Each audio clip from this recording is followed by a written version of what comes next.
I remember that evening so clearly, even now. The way the living room smelled like roasted chicken and garlic, the aroma mingling with the faint perfume of my sister-in-law. I was leaning against the doorway, glass of wine in hand, watching my husband laugh at one of his father's old, corny jokes. That was typical for him. Always the center of attention, always trying to make everyone crack a smile. I'd been with this family long enough to know the rhythm of their gatherings, the clinking of glasses as someone proposed a toast, the hum of conversation under the soft glow of the chandelier, the gentle teasing that bounced from cousin to cousin. On the surface, it was perfect, normal, warm, safe. And I told myself I belonged here, that maybe I finally had a family I could relax around. But even as I smiled, sipping my wine, there was a little knot in my stomach whenever my father-in-law came near, a flicker of unease I'd learned to dismiss. Maybe it was the way he laughed a little too loud at his own jokes, or the way his eyes lingered a moment too long on me, like he was always testing boundaries, seeing what he could get away with. I brushed it off, of course. That's just who he was. Everyone laughed along, and I laughed too, hiding the tiny instinct in me that whispered caution. I was settled in my little bubble of warmth, completely unaware that tonight, the laughter that felt so harmless would soon become the backdrop to something I would never forget, something that would tear that sense of safety apart in an instant. It happened so fast that at first, I couldn't even process it. One moment, we were all laughing at his ridiculous joke, and the next, my father-in-law decided to play a little prank. He had this smug grin, the kind that always made my stomach tighten, and before I could step back, he shoved a chair, or maybe it was the table edge, I'll never be sure, right in my way. I felt my foot catch, my body tipping forward, and then the world became a blur of pain and panic. I remember the sharp sting shooting through my back, my arms flailing uselessly as I crashed to the floor. The clinking of glasses and laughter immediately cut off, replaced by a chorus of gasps and shocked cries. Everything sounded distant, like I was underwater, my own scream muffled by the pounding in my ears. I remember trying to push myself up, trying to tell myself I was fine, that it was just a bad fall. But my body wasn't listening. My legs wouldn't move. My arms wouldn't support me. The cold hardwood pressed against my cheek, the smell of garlic and roast mingling with the metallic tang of blood or sweat. I couldn't tell which, and all I could think was, this isn't happening. This can't be happening. And then came the reaction. My husband froze, eyes wide, unsure if he should step in or just stand there. My father-in-law laughed nervously at first, like it was all part of the act, like I was supposed to join in on the joke. I looked at him, tears stinging my eyes, and in that moment, I realized something terrifying. He didn't see me as human in my pain. Everyone else was shocked, sure, but no one seemed to get how serious it was. I remember the quick flurry of people coming closer, voices overlapping. Are you okay? Get up. It's just a joke. And all I could think was, no, this isn't a joke. It hurts. I can't move. The room, which had felt so safe just minutes ago, suddenly felt like a trap, the walls closing in as laughter and panic collided. That night, in those first few seconds, the foundation of trust one had in this family cracked, and I didn't even realize it yet. The moments after the fall were a blur of chaos and disbelief. I could feel the panic rising in my chest, each heartbeat thudding so loudly I was sure the entire room could hear it. My body refused to obey me. My legs were like dead weight, my arms useless. I tried to push myself up, tried to call out, but all that came out was a strangled gasp. Around me, people were moving in a haze of concern and confusion. My husband knelt beside me, hands trembling, trying to help, but even his strength couldn't lift me. My father-in-law hovered awkwardly, muttering half-hearted apologies, like words alone could undo the sharp, searing pain shooting through my spine. The room smelled like antiseptic before we even got to the hospital. Someone had already called for help. The metallic tang of panic mixed with the lingering scent of dinner. I remember the bright, unforgiving lights of the emergency room, the smell of disinfectant so strong it burned my nose, and the cold hardness of the gurney beneath me. Everyone was talking at once. Stay still. Is she okay? Call the doctor. My own parents, who had rushed over after hearing, were looking at me with that familiar expression, the one that said, in no uncertain terms, you're being dramatic." Their voices, normally a comfort, felt like needles pressing into my skin. I wanted to scream, to make them understand that this wasn't some exaggerated story. I couldn't move my legs. I couldn't feel anything below my waist. And still, they hesitated, hesitant to believe that their child was truly in danger. I remember staring at the ceiling, trying to count the tiles to distract myself, to calm the panic swirling inside me. Thoughts raced, unbidden. Was this real? Did he mean to hurt me? Why aren't they taking this seriously? My husband's hand gripped mine, steady and warm, grounding me just enough to keep me from completely losing it. And yet, even with him there, I felt that gnawing isolation, like I was alone in a room full of people, trapped in a body that no longer belonged to me. Every sound, the wail of sirens outside, the clatter of nurses' shoes, the distant voices of other patients, pounded against my skull, mirroring the pounding in my heart. It was overwhelming, terrifying, and profoundly lonely, even as everyone swirled around me trying to help. I realized in those first terrifying hours that this was only the beginning, that the real nightmare wouldn't just be the injury itself. It would be facing the disbelief and indifference of the people who were supposed to care the most. Sitting in the sterile, humming MRI room, I felt a creeping dread settle over me. The machine's cold metal pressed against my back as I lay still, trying to steady my breath, trying not to think about the growing numbness in my legs. The rhythmic thumping and whirring of the MRI was almost hypnotic, a mechanical heartbeat that made the seconds stretch into eternity. I could hear the muffled voices of the technicians outside the glass, the distant echo of someone coughing, the faint smell of antiseptic lingering in the air. It was clinical, impersonal, and it made everything feel even more real. I kept trying to tell myself it was just precautionary, that maybe it wasn't as bad as it felt, but deep down, I knew. I could feel the truth gnawing at the edges of my mind. When the doctor finally came in with the results, the words hit me like a physical blow. Severe spinal injury. Risk of paralysis. The phrases floated in the room, clinical and detached, but they landed heavily in my chest. I remember the flash of disbelief, the sudden flashback to dinner just hours before, laughing, sipping wine, thinking I was safe. That memory, once warm and comforting, now felt cruel, almost like it was mocking me. My parents were there, hovering awkwardly, trying to appear concerned, but I caught the way they exchanged glances, the subtle disbelief in their eyes. I could feel it deep in my bones. They still didn't fully believe me. Every sensory detail seemed amplified. The cold tile under my feet as I tried to stand, the sterile smell clinging to my clothes, the bright fluorescent lights reflecting off the shiny surfaces of the hospital equipment. It was all too real to ignore. Even the soft hum of the air conditioning seemed to echo my growing panic. I wanted to scream at them, to make them understand, but the words felt trapped behind the panic in my throat. And worst of all, my father-in-law was nowhere to be held accountable in that moment, his earlier laughter still ringing in my ears, a cruel echo that refused to fade. I realized, with a sinking weight in my chest, that this wasn't just an accident. It was a moment that would define how my family saw me forever, and I could feel the line between love and negligence blur, leaving me dizzy and raw, suspended. In disbelief, after the MRI results, the room felt suffocating, not because of the walls, but because of the tension that had seeped in from every corner. My parents hovered, their faces etched with that familiar mix of worry and judgment. "Are you sure it's that bad?" my mother asked, her tone almost accusatory, like she was questioning not the injury, but me.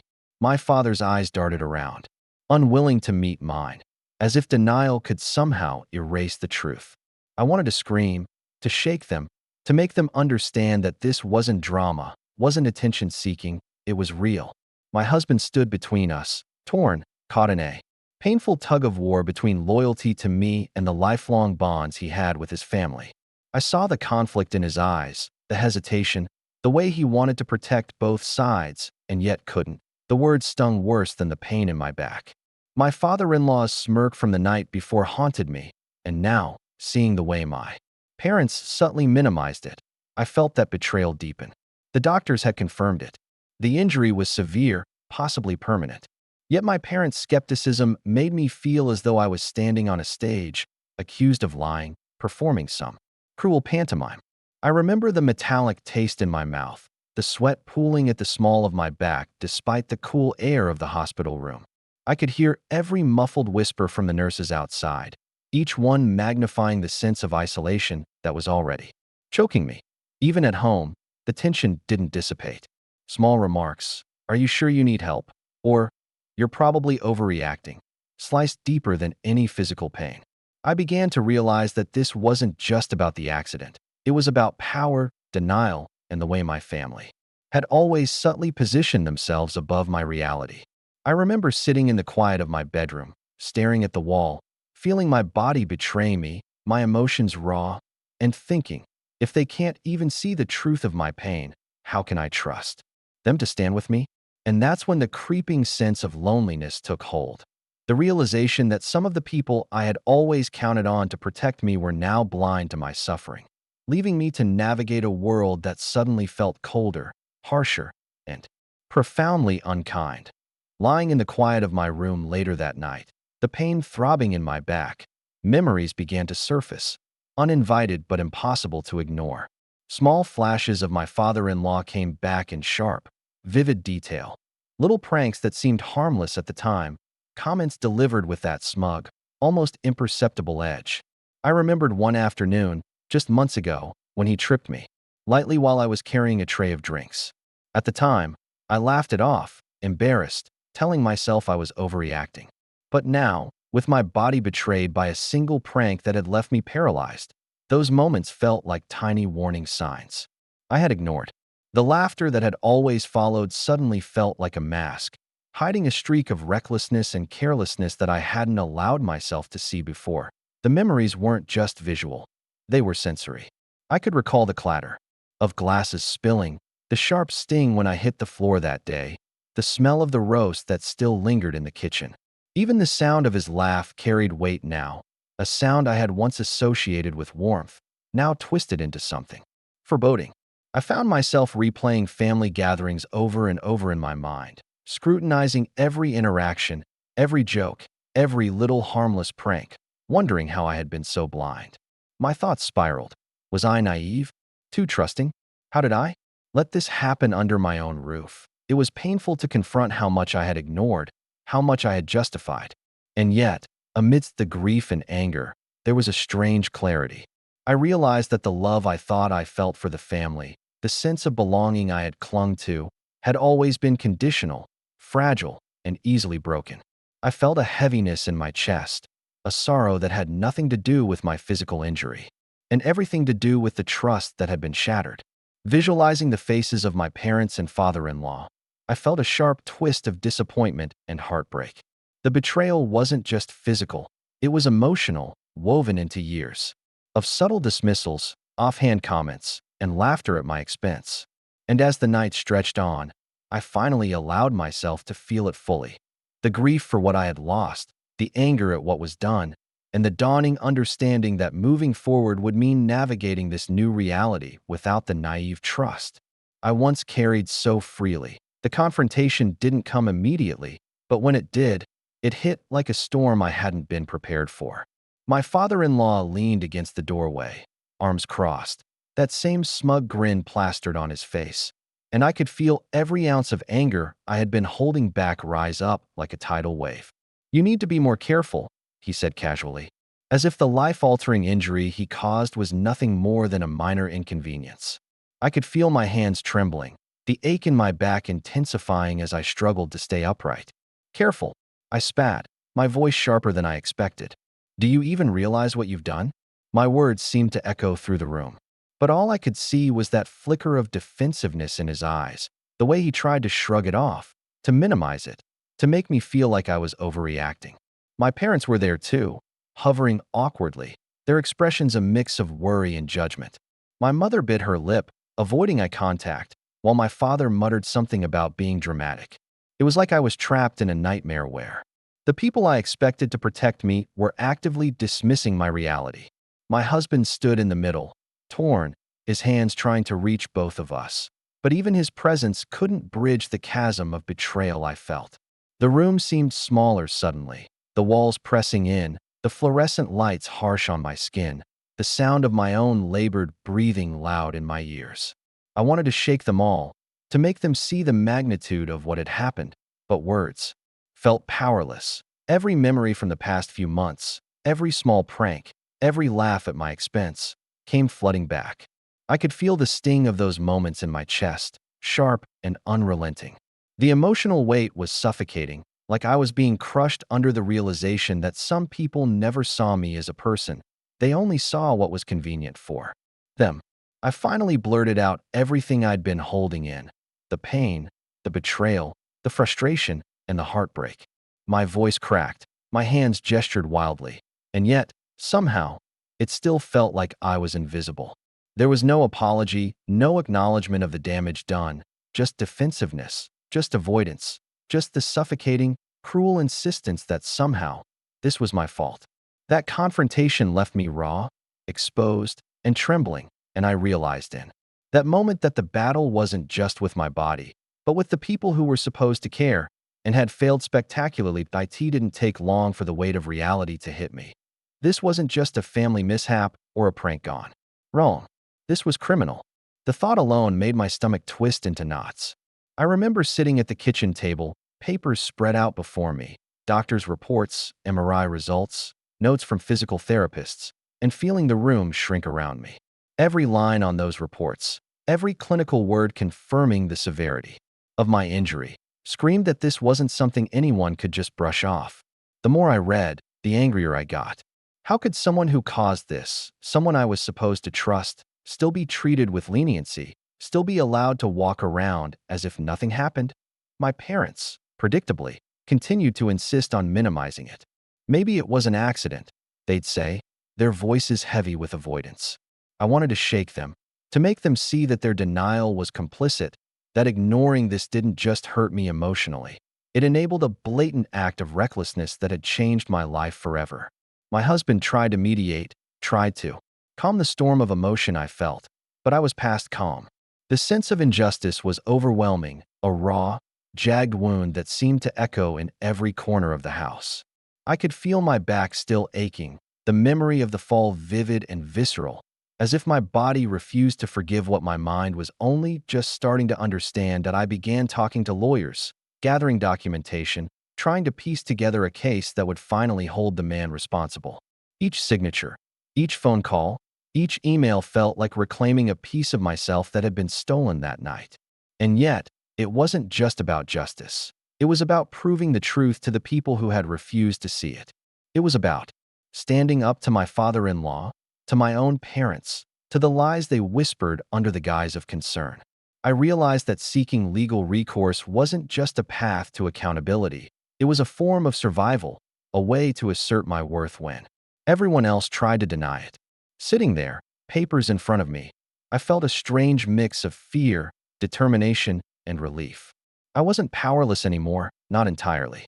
I was hurt, yes, and betrayed beyond measure. But I was also beginning to fight back, and that fight was mine, no one else's. Healing, I quickly realized, wasn't just about my body. It was about reclaiming every part of myself that had been stripped away that night. Physical therapy became my battleground. The cold touch of the therapist's hands on my back, the harsh smell of rubbing ointments, the sterile scent of the clinic. It all became part of a routine that was painful, exhausting, and strangely grounding.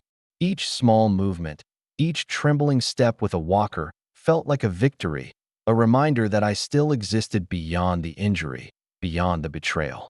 There were days I cried alone, frustration mingling with physical pain, my tears soaking the sleeves of hospital gowns and pajamas alike.